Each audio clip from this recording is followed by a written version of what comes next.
you. Yeah, I mean you. Have you ever stared at the ceiling at 3 a.m. wondering if sleep is ghosting you on purpose? Yeah, that was me. My alarm would ring, I hadn't even closed my eyes, and I'd be like, oh, so this is the rehearsal for the zombie apocalypse. But here's the twist. My sleepless nights actually pushed me into a slow living journey that changed everything. Stick around because I promise this is not your typical drink chamomile tea advice. You see, I thought insomnia only happened to people with night shifts or tech bros coding till 5 a.m. But no, regular people like me can also join the professional wide awake club. Quick check. Do you also unlock superpowers at night, like suddenly remembering embarrassing moments from 10 years ago? Every night became a full-blown series. Episode 1, tossing left. Episode 2, tossing right. Episode 3, checking the clock for the 17th time. Spoiler, sleep never made a cameo. And the worst part? Daytime, because society still expects you to function, smile, and maybe even do math.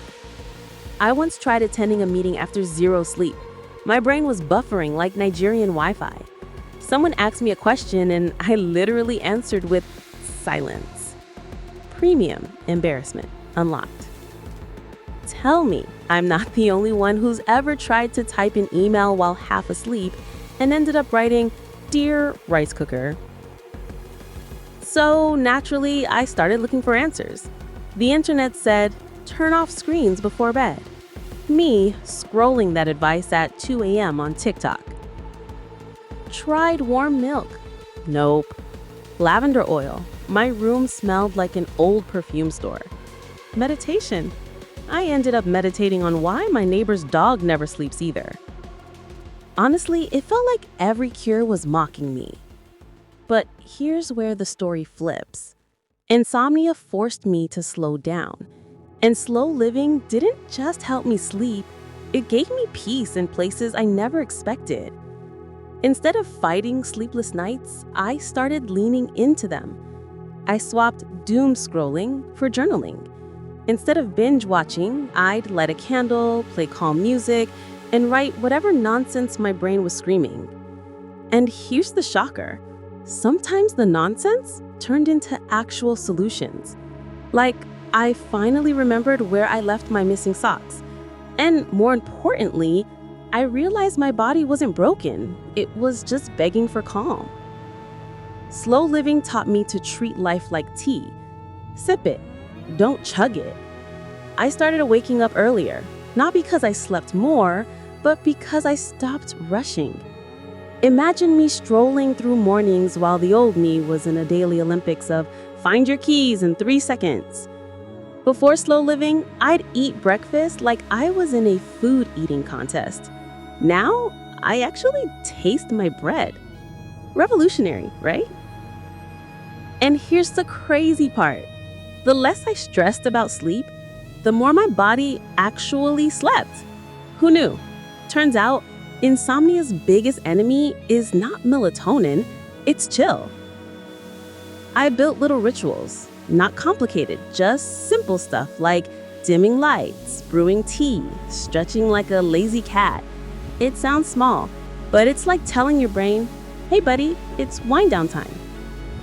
Meanwhile, before slow living, my night routine was Netflix till it asks, are you still watching? Yes, Netflix, stop judging me. Another trick is saying no, because insomnia thrives when your schedule is chaos. I stopped saying yes to every outing, every task, every random event. Protecting my time became self-care. Think about it.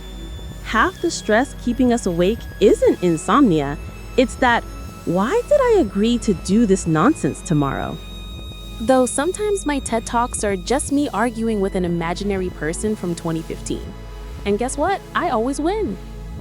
But slowly, the more I enjoyed these small moments, the less pressure I felt about must sleep now. My mind calmed, and ironically, peace showed up first, then sleep followed. One day, a friend asked how I suddenly looked less stressed. I told them, "Oh, I just stopped fighting with my bed and started living slower." Their reply, "Wow, I just thought you discovered a good skincare cream." Moral of the story, peace makes you glow more than a 12-step skincare routine. If you're dealing with insomnia, try this. Stop doom scrolling before bed. Write down tomorrow's worries instead of letting them chase you at night. Add one slow ritual daily. Doesn't matter if it's tea, stretching, or even just watching rain sounds. And please don't be like me, who once tried listening to whale sounds and dreamt of being swallowed by one. Insomnia is frustrating, but it doesn't have to be punishment. For me, it was a teacher. It taught me to slow down, find peace in chaos, and realize that sleep isn't the goal. Peace is. And peace brings sleep as a bonus. So if you're up at 3 a.m. right now watching this, hi, fellow insomniac. Let's make peace with the night together. The journey wasn't perfect. I still have nights when my brain wants to rehearse the entire script of a childhood cartoon. But now, instead of panicking, I smile, breathe, and remind myself slowing down is enough. So, how did I manage insomnia and find peace? By realizing the fight was never with sleep, it was with my own pace of living. Slow living gave me back my peace, and eventually my rest. If this resonated, don't just like the video. Try one slow habit tonight. Then tell me in the comments what worked for you. Because who knows, your tip might help someone else sleep tomorrow.